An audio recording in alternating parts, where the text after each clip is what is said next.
Happy Monday. Welcome into this edition of Seattle Seahawks Today, powered by Chat Sports. Tyler Jones here with you. Thanks for starting your week with us. Post-June 1 is here, a very important date in the National Football League, and that means some changes for your Seattle Seahawks. We'll tell you what the salary cap looks like and what could be ahead for Seattle when it comes to cuts and potential contract extensions over the coming weeks in just a matter of moments. Before we do, we are in a new battle this month here on Seahawks Today with the 49ers report and that fraud chase senior. We are in a comment battle. We're trying to see who can get the most comments this month between our two channels. And here's what I want to do. For day number 1 of this comment battle, I want you guys to spam 12 as much as possible. Chase said there's no way we can get 512s in the comment section today. And I said, Chase, we're going to prove you wrong. We're going to beat you in this comment battle. We're going to set the tone early today. I want the 12s to represent and show up all the 12s in the comment section. Let's take the lead in this comment battle where it's very neck and neck, as you saw a moment ago. Let's go ahead and insert our will and start this month off, set the tone early. Spam 12 in the comment section. We'll get started with today's show. The Seahawks have money now, sort of, a little bit anyway. If you recall, last week we told you in the program the Seahawks were $200,000 over the cap. Well, now they are under the cap with about $1.14 million, according to overthecap.com. So not a ton of money by any stretch, but at least they're not over the cap. So that's certainly important. It doesn't sound like a ton of money, and it isn't a ton of money that the Seahawks have by any means, but this is a big deal for the Seahawks just to get out of debt, right? So now you ask, what is next for the Seahawks? Where do they go from here? Well, let me make this point very clear, and so everyone knows we're all on the same page here. The Seahawks are not trading DK Metcalf and Tyler Lockett. We have been very adamant on this program over the last couple of months, despite all the fake news rumors that people have been throwing out there about wanting DK or wanting Tyler Lockett or suggesting the Seahawks shed those contracts. It ain't happening, and it shouldn't happen. I'm very excited about both these guys and their potential for 2024, and in DK's case, beyond that. We're going to talk more about DK coming up later. Here's an idea, though, how the Seahawks can find some more money. Lee Val of 12th Man Rising said the following today.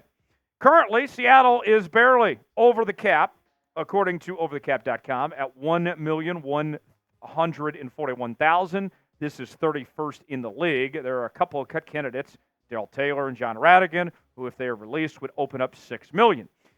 Even if one is released, Seattle would have an extra $3 million, plus the greater likelihood that Seattle will offer Taylor or Rhattigan some guaranteed money, and the player's cap number will decrease. Now, when it comes to Darrell Taylor and John Rhattigan, I can live without both those guys. When it comes to Darrell Taylor, as mentioned on this program many times in the past, Darrell Taylor is somebody that is one-dimensional, right? He can get after the quarterback, but doesn't do a ton well beyond that. And the Seahawks have depth at the edge rusher position, some rising stars like Boye Mafe and Derek Hall, Eugene Nwosu's coming back, just to name a few, right? And then John Rhattigan has been passed up on the depth chart. I know the Seahawks don't have a ton of options at middle linebacker, but I would expect if Rhattigan's back, he's not going to get a ton of playing time. So if you do cut these guys or restructure whatever it may be, it's not the end of the world if they're not here anymore. If you have to pick one to cut between Darrell Taylor and John Rhattigan, which one is it going to be? If you want to save that $3 million, which one are you going to choose to move on from? Type DT for Darrell Taylor. Type JR for John Rhattigan. Let us know in the comments section below. Today's show is sponsored by Prize Picks. Prize Picks is the place to go for daily fantasy made easy. Here's how it works. Choose 2 more players in any given category. Get the choice of more or less, whether you're talking fantasy points, maybe it's home runs in baseball, goals in hockey, rebounds in basketball. You can mix and match different leagues, all sorts of different stuff to choose from on Prize Picks. Go to prizepicks.com/SailAtS, promo code SailAtS for a $100 deposit match on your first entry. You can win big with Prize Picks. I've been winning big on Prize Picks, folks. You can too. Go see for yourself. PrizePicks.com/SailItS. Promo code SailItS for that $100 deposit match. The link is in the comments and the description of today's video. So now let's talk extension candidates. This is another pathway for the Seahawks to clear up some money by pushing money down the road, as Dave Ramsey would say, making your money work for you, right? And there's a few notable players that I think it's within the best interest of this Seahawks team to go ahead and take care of their extensions now before they cost you more down the road, because I expect all three of these guys that we're about to talk about here to have big seasons and their price tags to shoot way up. So let's start with Julian Love. Julian Love coming off a Pro Bowl season in 2023. He was spectacular. And he's looking at his current cap hit is about $8.09 million, okay? And for me, with Julian Love, still a very young player at this point in his career, I'd rather lock him up now and invest in him in the long-term future. I'm okay with that. I've seen enough to say I want that guy on my team for a long time. I would look at about a 4-year, $70 million deal for Julian Love here. I think that fits the timeline of Julian Love being in the prime of his career, maximizing on his talent and potential, and going from there. A Pro Bowler we mentioned this past year just joined the Seahawks from the New York Football Giants, and he's the only returning safety among the starters from last year's squad. No more Jamal Adams, no more Quandre Diggs. It's going to be up to Julian Love to lead that safety room. And statistically, coming off the best season of his career in 2023, 4 interceptions, led the Seahawks in INTs last year, 10 pass breakups, 123 tackles. I'm buying in on Julian Love. I would extend him and keep him around for the foreseeable future. Who's a player the Seahawks should extend? Whether it's Julian Love, maybe it's DK Metcalf, maybe it's somebody else. Shout them out in the comments section. Give me a player that comes to mind that you would like to see the Seahawks extend long term. 12s, you got to make sure you're subscribed to Seahawks Today for the best Seahawks coverage you won't find anywhere else, as we're bringing you daily news and rumors, live shows, not just once, but twice a week for the rest of the offseason, every Wednesday and Friday. We're doing our Madden Sims. They're a lot of fun for every Seahawks game this season. And on top of that, folks, anytime the Seahawks make a move, they were to extend one of these guys, make a free agent signing, trade, whatever it may be, we're going to bring you a video as quick as we can here on the channel. 12s, you got to lock us in. Subscribe now, youtube.com/Seahawks TV. Never miss a moment. Subscribe now for free. You'll be glad you did. DK Metcalf. Much has been talked about with DK Metcalf over the last several weeks about his future in Seattle. And you look at DK's current cap situation, about $24.5 million is what his cap number is for 2024. In his contract projection, it sounds like a lot of money. 4 years, $120 million is what he's potentially looking at here.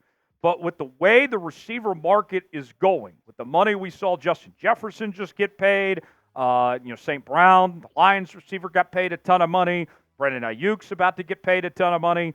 It's only going to continue to go up. And we've seen DK play at such a high level throughout his career. He's been consistent, 5 straight seasons with at least 900 receiving yards. I know some of you don't like the antics and some of the stuff that goes on the field, and understandably so. But the truth of the matter is this. There is a whole lot more good than bad that comes with DK Metcalf of what he brings to the table here.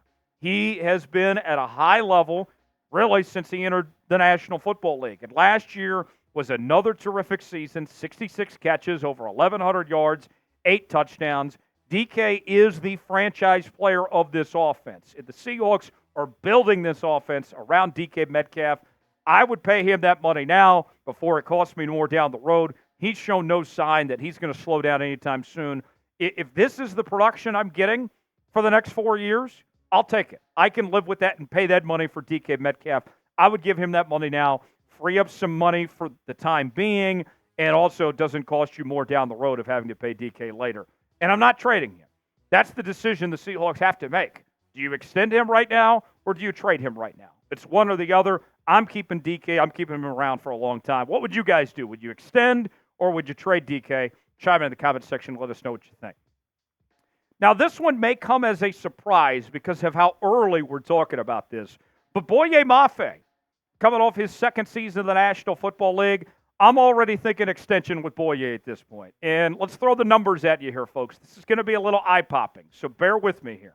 Let's start with his current cap number. Still the rookie contract, $2.36 million is all he counts against the cap. But because he was a second-round pick, not a first-round pick, he doesn't have the fifth-year option. So his contract is coming up sooner than you may think. Now, here's the money I'm looking at for Boye Mafe. I know this sounds like a lot, but hear me out on this, folks.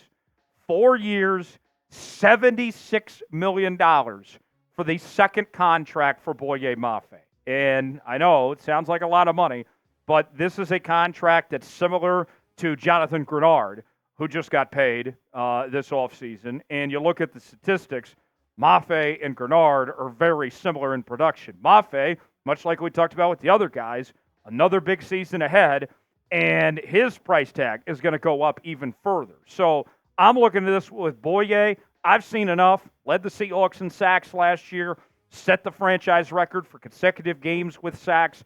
I've seen enough to say, yeah, I want that guy on my team for the next 4+ years. And he hasn't even reached his ceiling yet.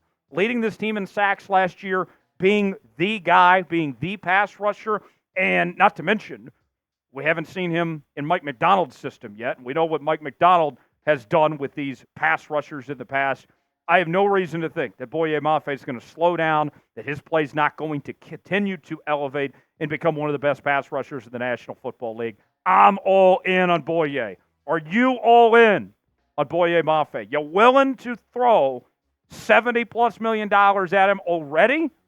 I know it sounds crazy, but I think now's the right time to do this. What do you guys think? Why for yes, in for no?